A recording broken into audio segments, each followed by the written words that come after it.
Welcome to Razep Africa, the heartbeat of the continent in one show. Welcome once again to Razep Africa. Today it's wonderful to be right back here, especially as so many trending political stories are out there, and we would get into everything Africa this morning. As usual, we'll be giving you trending stories across Africa, one that will get you better informed about what's going on. So today I have in the studio Ambassador Dickson Omorigie. He is the Executive Director, Institute for Cultural Diplomacy. Thank you once again for being part of the program. It's always wonderful to have you, and I'm happy you're becoming a regular to discuss these very important issues across Africa. Thank you for having me. The pleasure is all mine. So we would go for a very short break. When we return, we'll dive into the stories for the day and we'll analyze those stories. Stay tuned. We would be right back.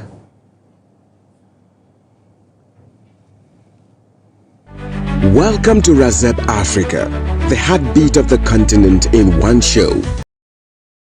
You are just joining us. This is Razep Africa, where we are going through trending political and economic stories making the rounds across Africa. Like I told you earlier, in the studio we have Ambassador Dickson Omorigie. He is the Executive Director, Institute for Cultural Diplomacy. Again, I welcome you, but we begin today's analysis from Zimbabwe, where authorities have started releasing nearly 4,000 inmates under a presidential amnesty aimed at easing overcrowding in prisons.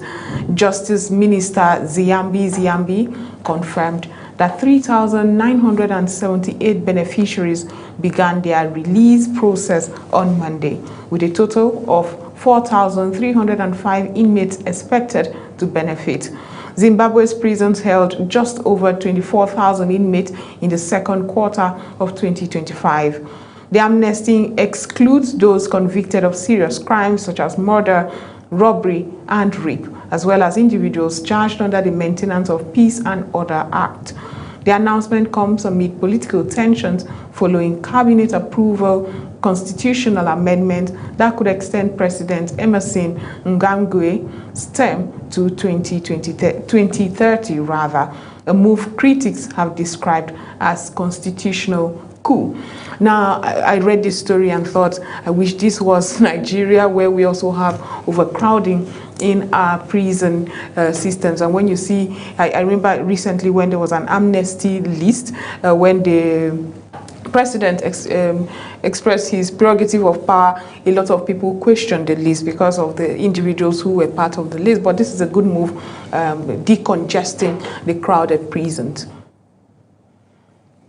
Yeah, so I mean, what do you think about that? Do you think it's a move that exposes individuals to criminals? However, even though they say criminals that were that are convicted of serious crimes like murder, rape, and all that are not included in the amnesty?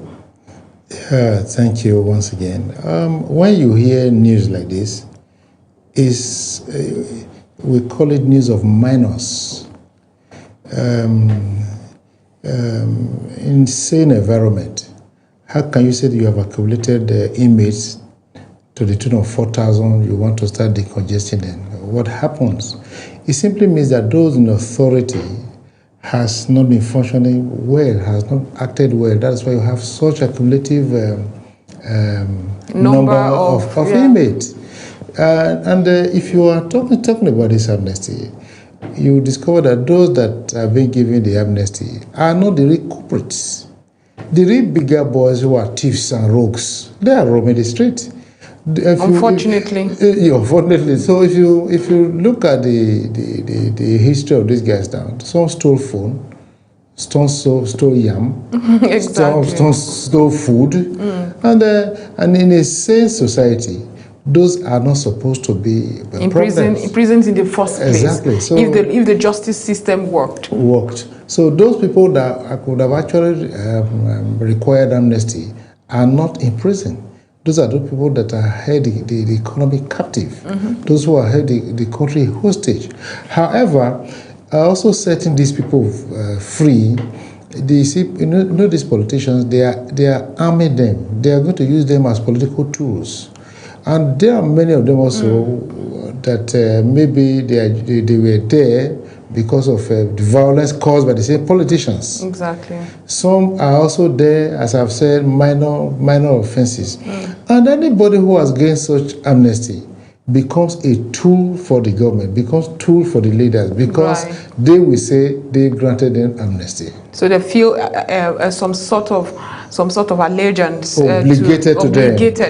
Exactly. But I mean, I don't think the prison systems has a proper rehabilitation process where you go into prison, you learn skills and several other life-changing talent and all that could help you when you come back to society, especially in Africa. When you look at our prison systems, it's often very dilapidated.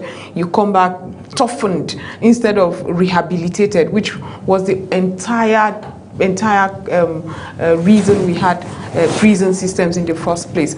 So, like it is said in the report, some people have considered this a constitutional coup. Do you agree that getting over 4,000 ex-inmates out in the street would be a constitutional coup? Is it something that can be properly managed? Would you suggest the training of some sort? Yes, if you're talking of training ought to have been done while they were in prison, not while they are out. You see, especially in Africa, when inmates come out toughened, they come back more aggressive. Because there are even some information that are not disposed to us in the society. But Absolutely. The inmates, they have access to it. Now, like they are feeding, you discover that the feeding they are receiving there, or they were receiving there, will not be more than 30% of the provision provided for them. Yeah. If, for example, an average of, say 1,000 naira, let's take that. You discover that if it's 1,000 naira that was provided for them for meal, they did not get more than 300 naira worth of meal. So when they come back, they get toughened. And when they come back, the rehabilitation is supposed to take place there, not outside that confinement. So it is a coup because they are going to come back worsened. Remember, and they shouldn't be just right out of the bat released into society. Yes, but if you have to release it to society because we don't have a system that can accommodate them. If the assistant could not cultivate them, the system could not rehabilitate them, we are going to leave them. Now, I said they come back toughened. Why? Because some of them that maybe were doing some menial jobs, or petty stealing and petty crimes, right? Now, when they come out, they are not toughened. Now, when they come, many lose their homes. Many lose their families. Many lose their belongings. So they become harder, they become tougher, they become more aggressive. Not to mention they had mingled with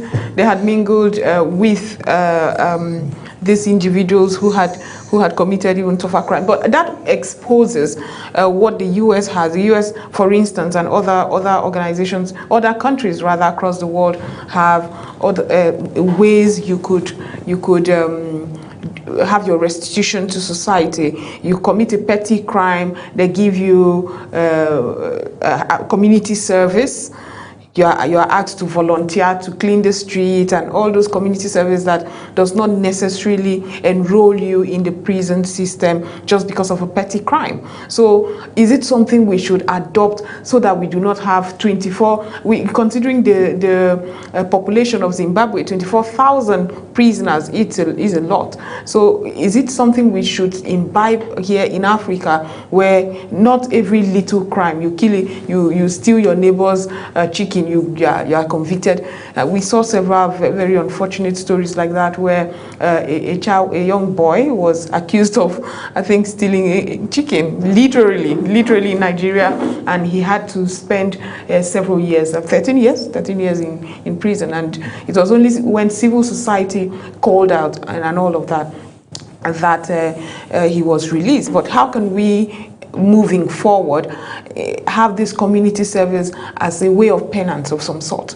Yes, community service is recommended. However, community service has to be for menial offenses.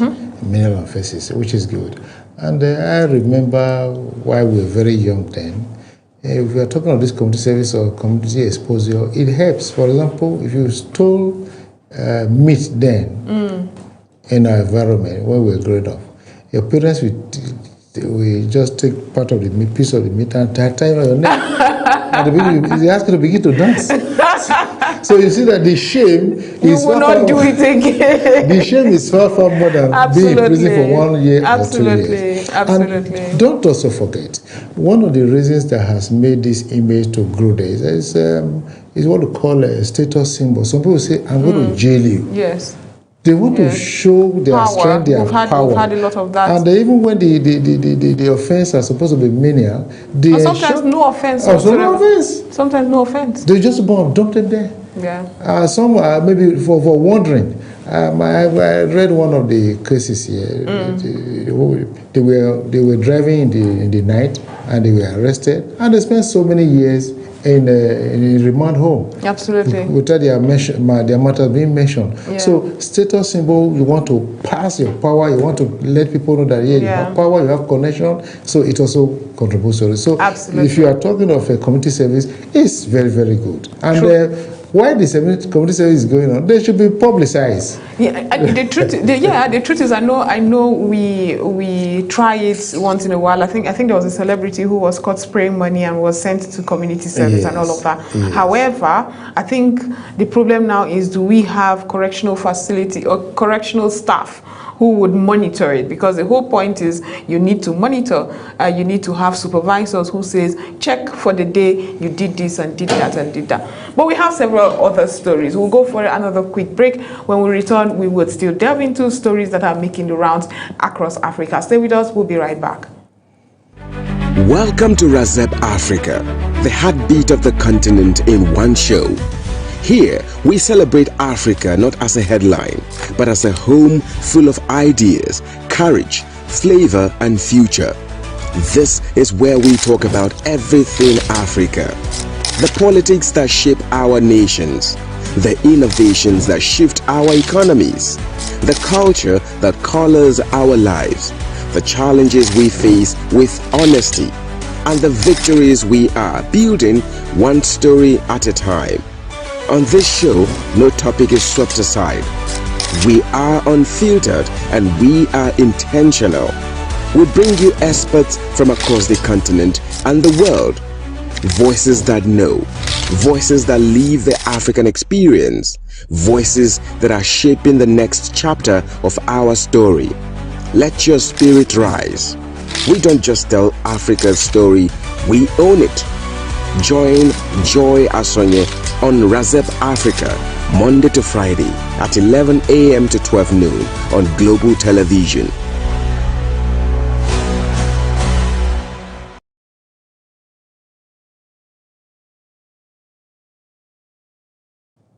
Welcome back from that. Now, meanwhile, in Southern Africa, at least 379 foreign nationals have voluntarily exited Namibia under a government immigration amnesty program. The initiative, which began in December 2025, was extended to late February, allowing overstayers to leave without facing arrest or persecution. More than half of those who departed were Zimbabwean nationals alongside citizens of Angola, China, and South Africa. With the amnesty now concluded, Namibian authorities say normal enforcement has resumed and warned that stricter inspection will follow for those who failed to regularize their status. It's good to also see that it's not just the Americans and the UKs and the Canadians that are tightening their immigration. We're seeing it in South Africa, in Namibia as well. But often this is targeted at fellow African brothers and sisters, which is very concerning. Do you find it a good move, considering how if we do not curb immigration, we expose our homes, our countries to stretched infrastructures? However, if you do not let people in freely, are you being strict on your brothers and sisters? In these numbers, the foreign nationals were it's not Africans that were considered foreign nationals. Yes. Though it is good to accommodate neighbors, however, even the Namibians, they are not saying they don't want foreigners to come in. They are saying come in legitimately. Exactly. So if you are there illegally, if you are there, you are not legitimate, then when you constitute nuisance, you may not be traced. So it means they want everybody to be. Not to mention they've stretched infrastructures. If you plan water for say 500 people and then 1 million people come, it will absolutely affect. It will affect it. Now, I want to say kudos to Namibia. You see, for a country to not say we want to put limitations to people who are coming and those who are coming needs to regularize their documentation, it shows that is a working country. It's only working countries that can do that. We see that in the Western world. So they have data of all their citizens. So for Namibia to do that, that's kudos to Namibia. And we also pray that other countries in Africa should emulate them. So they have taken the pace. Yeah. And they are committed. But were you surprised that among all the countries in the world, China was was there? I mean, there were mostly African countries and African people of African descent that were affected, but you saw Chinese there. It seems like anywhere you go, expect to see a Chinese. The Chinese are terrible people. You see, wow, that's a bold statement. Yes, that is it. I can defend that. Okay, I would like to hear why. Yeah, you see, the Chinese, their faces are similar. So when a Chinese comes into your environment with the same identity, 20 other Chinese can come in. You do know that blacks are considered. I mean, when you go to the US, you are often considered, all of you look the same. I mean, it annoys us a lot when we travel out of this country and they're like, all blacks look the same. We're like, no, we don't. But is that not a bit racist to say they are terrible because all of them look the same? Yeah, when I say terrible, I'm not saying they are evil. I always said they are schemed. That's the concept. Right. That I would not be taken legally. So they are schemed, they are skilled, so they know what they are doing. So they can take an opportunity, utilize an opportunity, and many of them will come in. And if many of them comes in, the data is already altered. So what they said, and as I've said earlier, the Namibians are not saying that the Chinese shouldn't come in. Come in legitimately, come in legally, come in and get themselves documented. Right. So for those who are living there, it shows that they are not there legally. Two, it also means that they may not be contributing to the environment. So wherever you are, you expect to contribute to the system. Absolutely. So the only way you cannot contribute to the system is when you don't have a proper data. If your data is there, that is normal, and your document there in the immigration, you cannot contravene. So absolutely. For them to say they leave, it means they were there not properly. Absolutely, and it's a good move, granting amnesty to these individuals to say, you know what, leave peacefully. You don't have to be around. Leave peacefully, and then regularize your coming so that we know who is in our country and who is not. 379 foreign nationals is quite small when you look at the scheme of things. I'm sure for them to even bring this, they had more numbers of individuals. But like you said, and I agree with you totally, security speaking, it is really dangerous to have authorized, they call them aliens, you know, those who you cannot regulate. You don't know what their jobs are. They could be involved in all sorts of activities and you are not aware. Like Nigeria, when we bring it back home, I'm not sure if it's something that can work here, considering our porous borders. Sometimes when you listen to experts tell you that footpaths alone across into Nigeria and out of Nigeria are over 1,000, that, like, how then would you very well document individuals in the country? Not to mention everybody can walk into the national identification place and claim something and just have a document.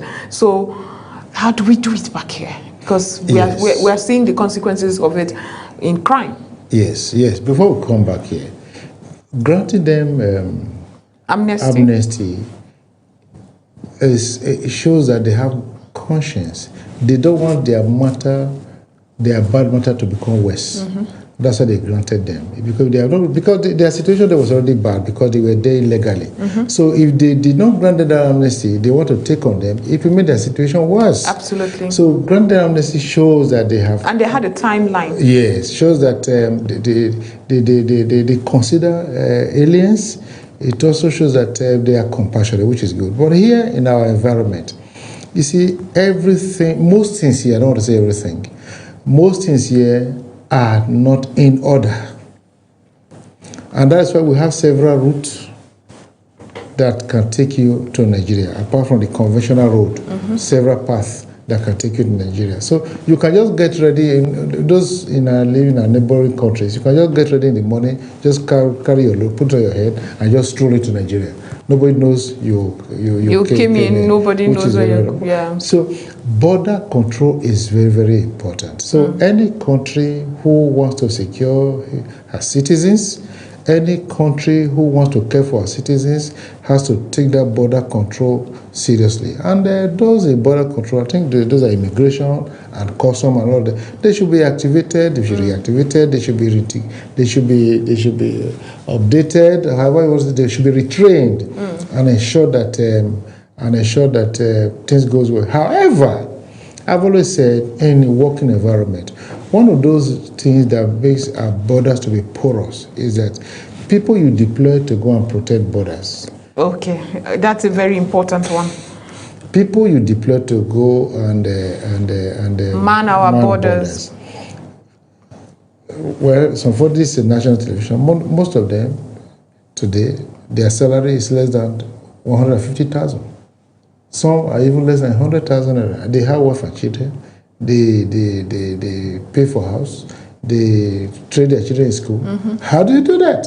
So when you see somebody coming into the country and say, please, I offer you this envelope, they will allow that person to go in. Because even if they work for the next 35 years, they may not get as much as you see, they will get especially from low-income Nigerians. I say it often. If you work for 35 years, you cannot buy a car. It's not possible. You cannot live in a good home.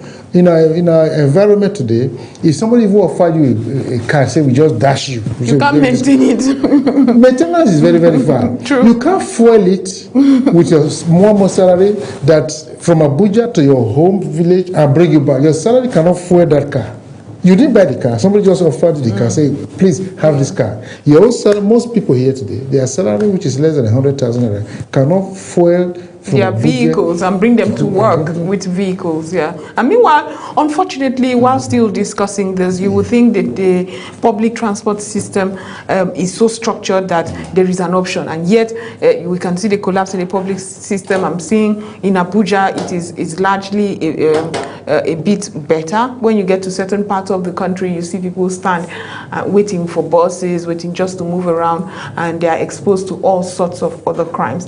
Very unfortunate. And like you said, something just has to be done so that we do not keep, we could keep our borders just like Namibia is doing. But elsewhere, the United States has imposed sanctions on Rwanda's defense force and senior military officials over their alleged role in the ongoing conflict in Eastern Democratic Republic of Congo. Washington has called for an immediate withdrawal of Rwandan forces from the mineral-rich region, saying their actions undermine a U.S.-brokered peace agreement signed in December. The sanctions block any U.S.-based assets linked to Rwanda's defense forces and criminalizes financial transactions with them. Kigali has rejected the allegations, insisting it is committed to disengagement while accusing Kinshasa of failing to uphold its own obligations under the agreement. Well, we read about this report of the U.S. coming in, charging in with all their good intentions, to broker peace between the warring or conflict zone in Congo. But we're seeing that is breaking down, and this it's not isolated to Congo. We have several countries within the Sahel and other regions having conflict of one conflict or the other. It doesn't seem like even Big Brother Washington is coming in and it doesn't seem to be working. Meanwhile, we are here saying AU should do something. The Horn of African Region, the bloc leadership should do something. ECOWAS should do something, and all of that. But we are seeing that these are sovereign nations that are deciding to engage or not engage, even with external and foreign support or help. This the popular knowledge that Americans are the police of the world. So if you don't have a big brother that you are afraid of, you can't do anything. That's can't do true. anything. You do as it pleases you. So whether we like it or not, some people will say that each time America goes to another environment, they want to go and possess, they want to go and control, that they have interest. Everything on earth is interest. Everything on earth is interest. Just as long as you do not instigate this crisis. Okay, if America goes to another country or nation and decide to be involved in it, if there was peace in that country, will America go there? So my village people will say, when you put your matter on a tray, you're letting everybody put their hand inside. Exactly. So if you have your act together, you will not be exposed to interest, international interest. That's absolutely right. Yes, and you see, it is common. Each community you have where there is crisis, there is something underneath there that people are interested in. Absolutely. So I'm sure that's what Washington saw, and extracting this is not bad, but exploitation is what is wrong. Okay. So when they see that it is excess exploitation and it is no longer convenient for the host country, so I'm sure that was why they stepped in and said, Rwanda, please, you have to leave Congo, leave them to what they are doing. So that is it. So if their president there is frowning about it, it's just on his own. America, to me, have supported what they have done. Otherwise, it will just seem as if what they call animal kingdom. You watch this what do you call it, Nat Geo world. Right. You see antelope calmly, innocent, feeding. Lion will just come and devour it. Predators and prey. If you make yourself a predator, you are going to be prey. So the Americans are there to police the environment, to police other countries. But if you say what they are doing is wrong, it's up to you. But generally, and 70% of what they are doing, I think is right. Okay. All right. Now, at the same time, the main export corridor for Congolese copper and cobalt is set to reopen after heavy rains damaged the key road linked at the Kasumbelesa border crossing with Zambia. The disruptions had temporarily halted traffic through one of the busiest routes for shipments bound mainly for China and the United States. Zambia's infrastructure minister confirmed that freight operators could divert through alternative border crossings while repairs were underway.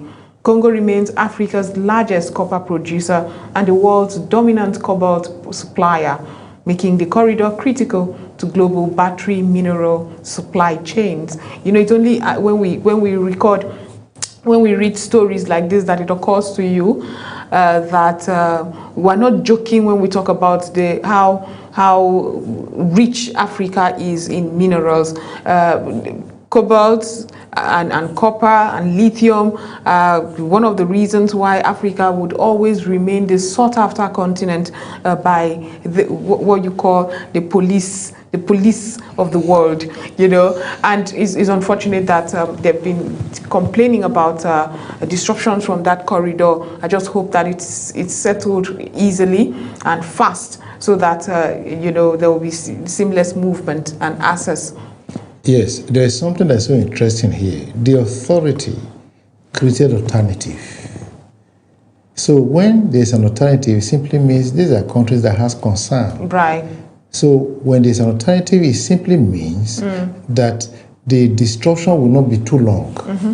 And it also means there's no total halt in the transaction, what they are doing there. So because an option has been provided. So I commend the kudos to that country and that authority and the way they have handled it. But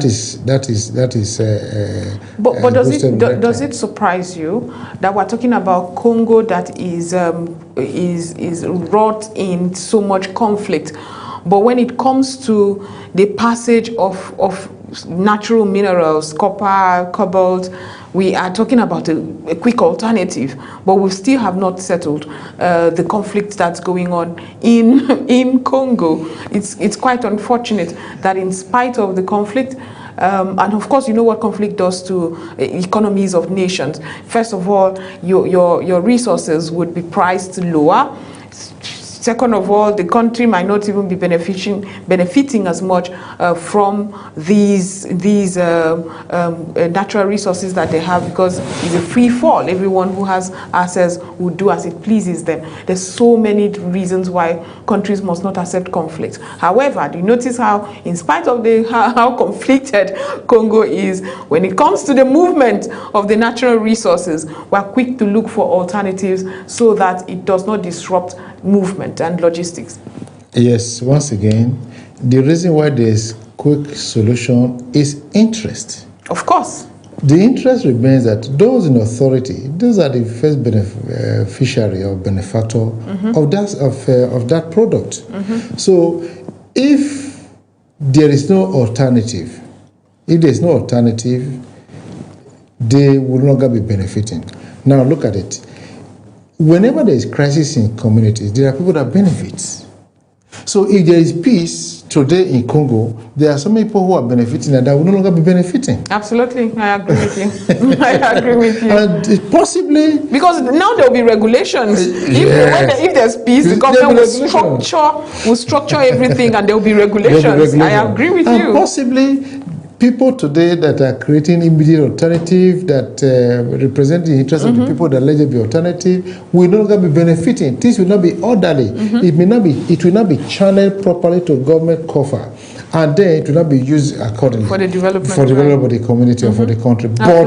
But the way it is, because of the few hands that may be benefiting from it, so whenever there is an obstruction, they will... You quickly fix it, get alternatives quickly. So that it can go on smoothly. Yeah. Of course, that's what we've been facing back here, where we don't seem to have strong regulations around what we do. And I remember a report a friend of mine did in Nasarawa State around lithium, and I could not, when that report aired, it for some of us, it opened our eyes to what's going on.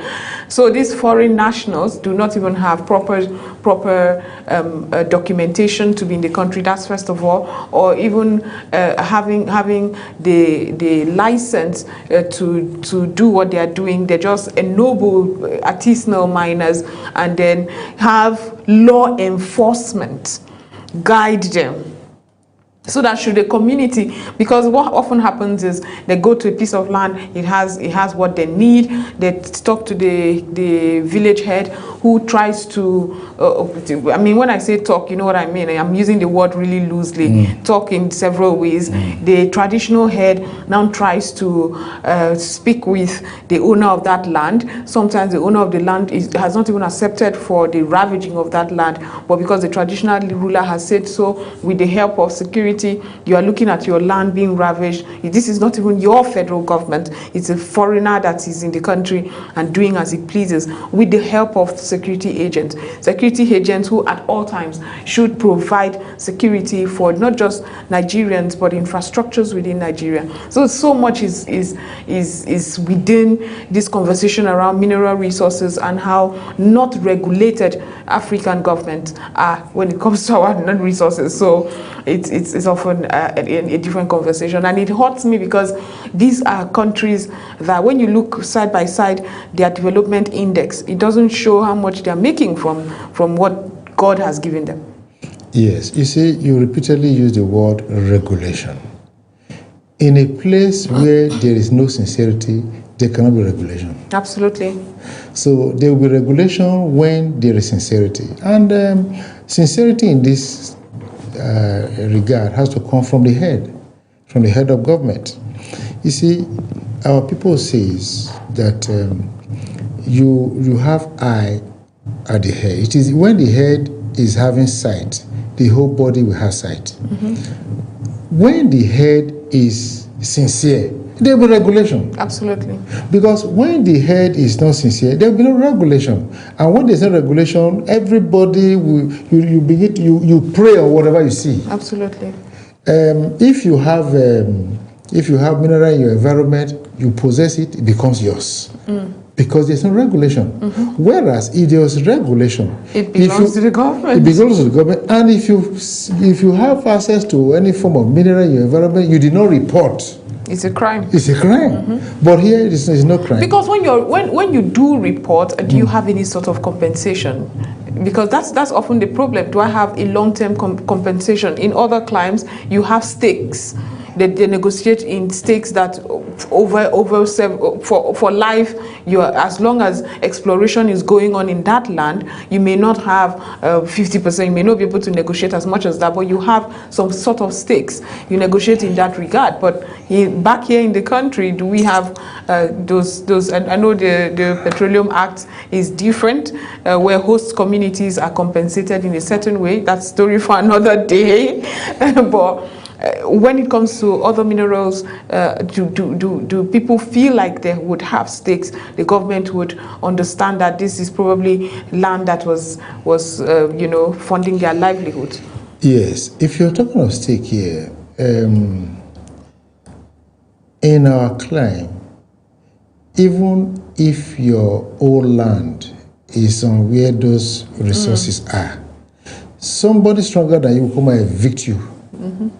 So, talking about stake here does not really function properly, because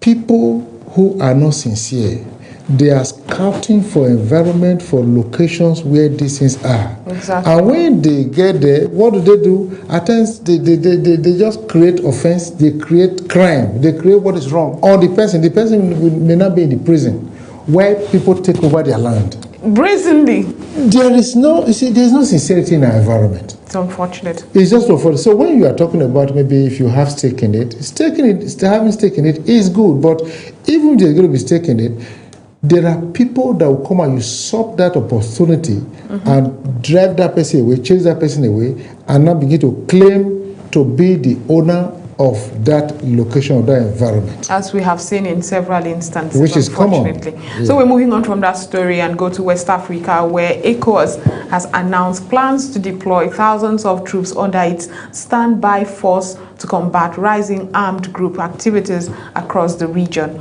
The move moves as security conditions deteriorate, particularly amid strained relations with Niger, Mali, and Burkina Faso.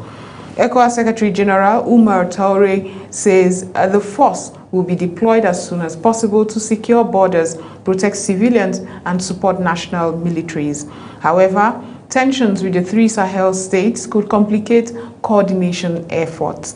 Well, ECOWAS wants to deploy thousands of troops to be standby force to combat these rising armed activities across the region. But you know that some Sahel states have decided to move away, and it has affected that synergy necessary to combat militias and non-state actors. How do you think ECOWAS can achieve this, considering the rift, would I call it rift, or strained relationship with Mali, Burkina Faso, and the other state? Yes. Niger, rather. I don't know why that escaped me. Yes. It's not going to be easy, because from the Sahel states, their coordination is easier and better. Okay. But the Sahel can never trust ECOWAS because of their insincerity. One, those Sahel states, if they are going to take decision, within 24 hours they are taking a decision, because there's no bureaucratic procedure. Whereas the ECOWAS, when they are saying something to the right, they need to come back and domesticate that policy. There is no trust in them. Then you now come to the national assemblies, and the legislative houses. Both houses will sit. There's no trust in them. Well, the West Africa, the ECOWAS guys, when they are talking, as they are talking, most of them are lying. Action. There's no action backed. Okay. They are lying. And when they decide to say, okay, now let us form a kind of an opportunity, a kind of association or a group that will take over the Sahel will never trust them and will not welcome them. Why? Because of their insincerity. What is this insincerity we're talking about? Their personal interest, click to power. Some are there within the ECOWAS we are talking about now, are there for many years. And they want to continue. So they have nothing to offer. So from the Sahel guys, they see that they are cheat, they want to remain in power, and they are not sincere to their people, so there's no way they can cooperate with them. Right. Okay, so turning to the Horn of Africa, Ethiopia has marked the 130th anniversary of the historic Battle of Adwa with full military ceremonies celebrating its 1896 victory over Italian forces. The battle remains a powerful symbol of national pride and resistance against colonization. However, the commemoration came amid rising tensions with Eritrea over access to the sea. Ethiopia has been landlocked since Eritrea's independence in 1993, and Prime Minister Abiy Ahmed has made maritime access a strategic priority. A push, critic warn, could inflame regional tensions.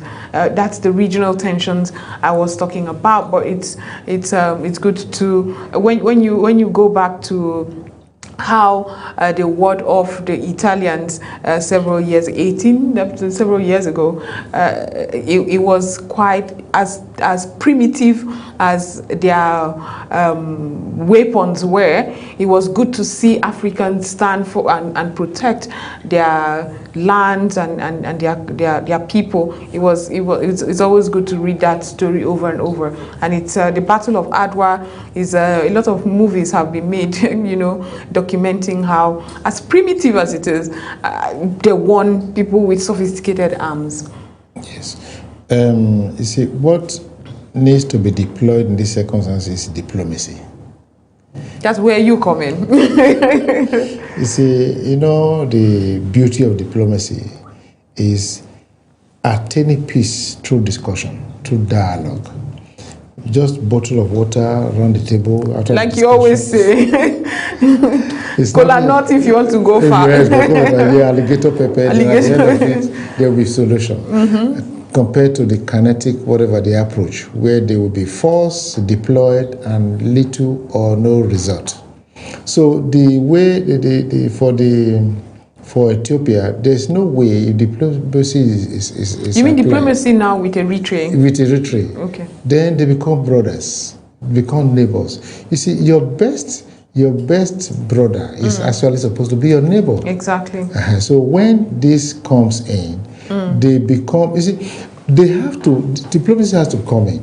When it comes in, you discover that their movement, they will no longer be locked. They will create a pathway for them for exit. Access is always a good thing for any country. Yes. For both countries, yes. Access will be a good thing. But Eritrea also has its justification for that landlock, because when Eritrea gained independence in 1993, the world was a bit skeptical about how Ethiopia would do it, and for a time it seemed like peace will reign until it's obvious that conflict again and the back and forth of troops. The other time in the news here we read about those who Eritrea that is accusing Ethiopia of sponsoring troops that are going after its people and all of those things. Like you said, diplomacy is indeed the answer. But we have a final story before we go, as we are indeed running out of time. African Union and the ECOWAS have warned that escalating military actions between the United States, Israel and Iran could have serious implications for Africa. Leaders say that instability in the Middle East threatens global energy markets, trade routes, and food supplies. With up to 40% of the world's oil passing through the Strait of Hormuz, Hormuz. African leaders caution that prolonged conflict could trigger higher fuel prices, inflation, and economic strain across the continent, particularly for vulnerable economies. Well, there are those who are also excited. There are some African countries, especially Nigeria, who say that now one man's food is another man's poison. As bad as this conflict may be, and the airstrikes that are falling like rain on Iran and the U.S. Military bases across the world, it gives an opportunity, economic opportunity for Nigerian oil. So while it would also give a strain, of course, to other African countries, even in West Africa, it's good that Africa, the bloc, African Union, and indeed ECOWAS is coming up to say enough is enough. We do not want crisis at the moment. Do something about it. But I mean, do we have a voice? You had called America the police of the world. If America, the police of the world, had decided to rain airstrikes on Iran, would they listen to an ECOWAS and AU? Yes. We see, we are looking at the economic aspect of it. It goes beyond that. We're also looking at the fallout of this year crisis, considering health. There are some missiles that will fly in the air that will have effect on other countries. So the fight they are having will not only affect us economically. Health can also be part of it, because there are some missiles that will contaminate water, that will pollute water, absolutely, that will the air, contaminate the air. So we should also be looking at that. Certainly, it is true, because one man's food is another man's poison. So some countries will gain, while some countries will lose. Why it is so is simply because those countries, there are some countries today that are supposed to sell their oil that have been abandoned or they are not being patronized. It should not be a boom to them, because the main focus, which is Iran. I mean, 40% oil passing through that corridor is tremendous. It's a lot. It's a lot. So instead of taking risk, you see, there's also risk. Though the vessels are supposed to be passing there, there's a further higher risk if the vessels are blown off. So nobody or no country who has spent so much money in acquiring such vessel that will take that risk to risk it. So instead, you just go to some suburb countries and ensure that you engage with them, partner with them, and begin to get product from them. So it's going to be a boom for so many of them, as they predict. So many countries. I mean, it's already showing. Egypt is already crying out that there is a cutoff for energy supply, oil and energy supply, which is very unfortunate. So many will gain while many will lose. But I'm sure many that are going to gain are those who are in the suburb that will not become the supplier to the major countries. Nigeria, for instance. Yes, it's going to be a boom for us. It's going to be a boom for us, but are we positioned to take, because we keep hearing this. I remember when the Ukrainian war happened, it now exposed a lot. When other countries were, looking inward, we realized that Nigeria was depending on Ukraine for grain. Did you know? For grain, as arable as this continent is, we did not know that we're depending on for supply of some grains. You see, theoretically this time it will be boom for Nigeria. But we are talking to the real impact. It's not. It will be boom for few. Unfortunately. We had this conversation several months. I mean, it's up to some years ago where we discussed the fuel subsidy, and if it was properly managed, we would see it reverberate, it reflect, and we would see the ripple effect across the entire country. But our governors took triple of their allocation, enjoyed the triple allocations, but nobody is asking governors. All we know is, Tinubu, where is the money? Nobody's saying, you have triple of the allocations now, what are you doing? Well, Ambassador, final words. I mean, after going through the stories with me, in the final analysis. Yeah, in the final analysis is simply, we are recommending love. We are recommending diplomacy, let there be peace, because those conflicting nations, If there is good talk on the round table, there will be peace. Absolutely. And let us not condemn the police of the world. What they are doing, they are helping us. They are helping the entire globe. Otherwise, most countries would have been so vulnerable, and other superior countries would just come and harvest them. Absolutely. So then, generally, I think we're in the right direction, and I pray that this boom we're envisaging for Nigeria spreads out and not ends in the hands of few. Thank you so much, Ambassador Dixon Owerege. Thank you for your time. Thank you very much. This is where we end today's edition of Razep Africa. Remember, love Africa, Razep Africa. Until next time, have a wonderful rest of the day. Welcome to Razep Africa, the heartbeat of the continent in one show. Here, we celebrate Africa not as a headline, but as a home full of ideas, courage, flavor, and future. This is where we talk about everything Africa.